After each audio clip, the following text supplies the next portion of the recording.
Balikan po ninyo yung Section 2, Article 6 ng ating saligang batas. Ang sinasabi po dyan, ang bilang ng mga senador ng ating republika ay 24. 24. Ibig sabihin, hindi niya nabasa yun.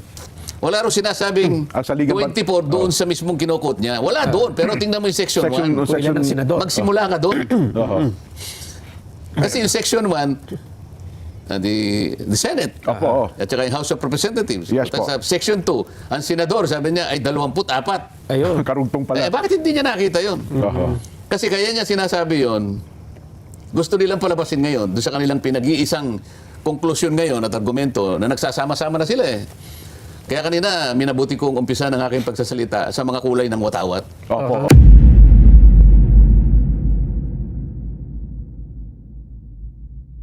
Huwag ka na lumayo, Nelson. Opo. Eh kami lang sa Senado eh. Ayun nga. oo. 24 kayo, sen, ano? Pwede, mang iba pala bilang, 22. Ina ba talaga kayong final na bilang ngayon? Doon sa bilang lang, hindi na Hindi ba kayo magkasundo, eh? No? Oo. Dahil lamang sa politika.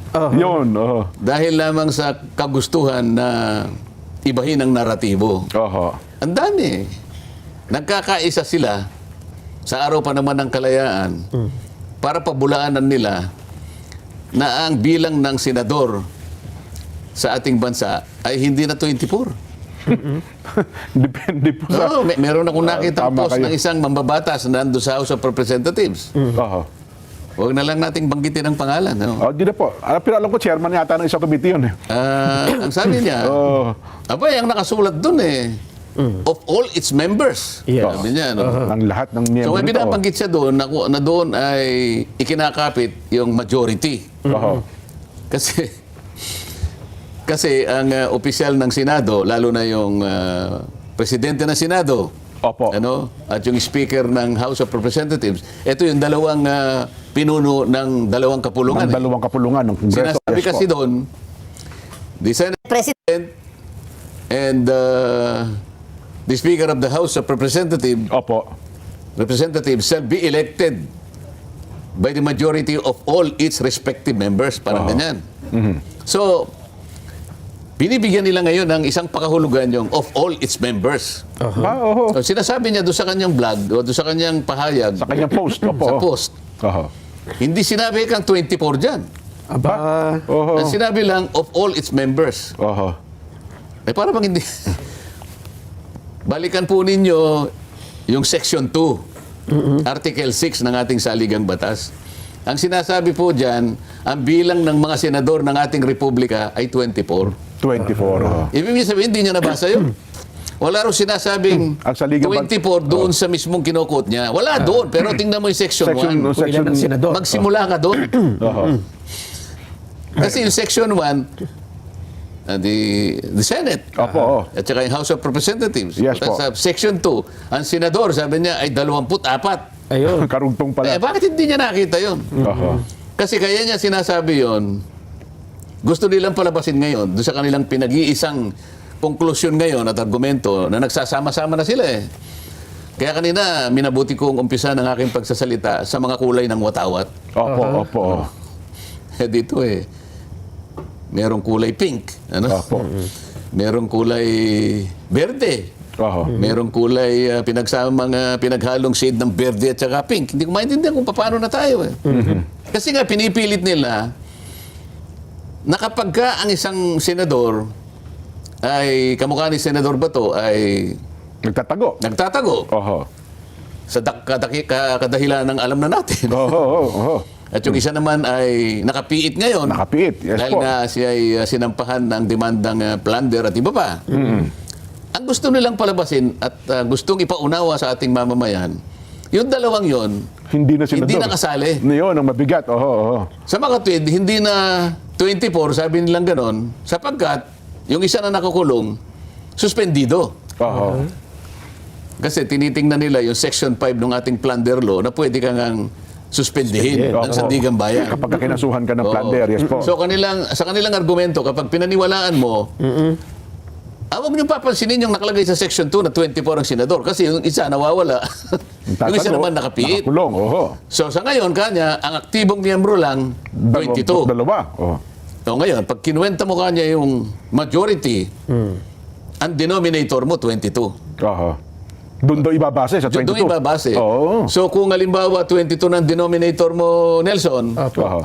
ilan ang quorum base sa 22? The 12. 22 divided by 2 plus 1. Oh, ilan? Magiging 12 na lang. O kaya sasabihin niya, tama yung ginawa namin. Ayun. Kaya yung 12 kami kanya, May- legal kami. Majority kami. May quorum. Saan ka nakakitang pangangatwira na ganyan? At ito malulungkot ka, hindi ka lang malulungkot eh.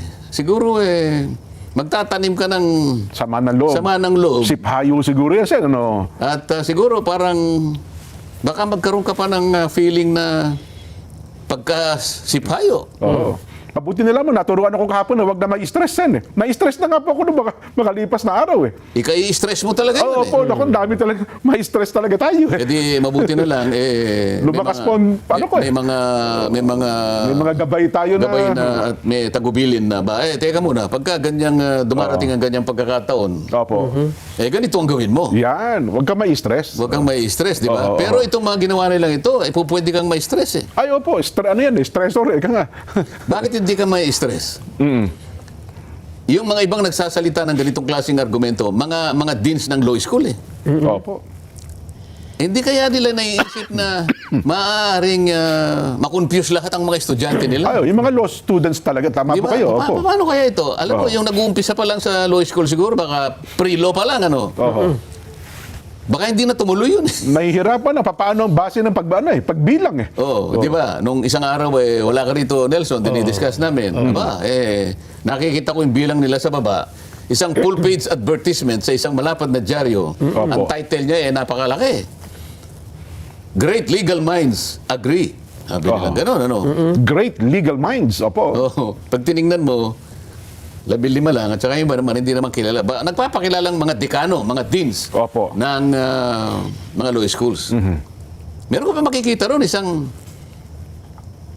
former justice ng Korte Suprema. Ako, isa nga po laging ano. Bakit hindi ka may stress? Ipinamamarali talaga niya yung kanyang idea. Isipin mo, ikaw ay naging bahagi ng pinakamataas na hukuman ng ating bansa. Taas-taas ang hukuman, opo. Oh. Pagkatapos sasamahan mo yung mga ganun, may stress ka talaga eh. Kung ako naman, nanahimik na lang ako, dinala ko yung kibo nun eh.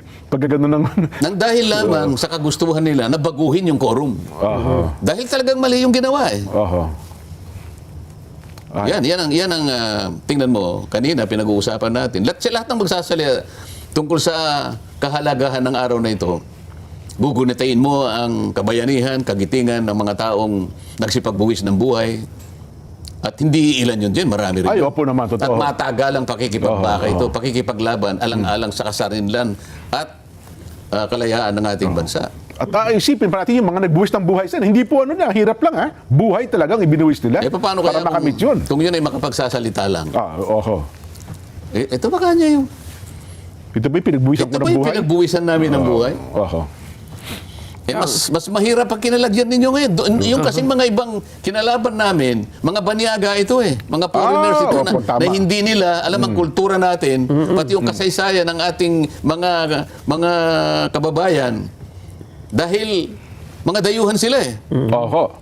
Pero tayo na ito ngayon. Bakit ganitong ginawa ninyo sa ating bansa? Kapwa Pilipino, no? Di ba? Ang masakit pa doon, Sen, sa araw mismo ng kalayaan, naka-lockdown yata yung Senado, hindi ba? Nilockdown eh. Ginawa atang garrison.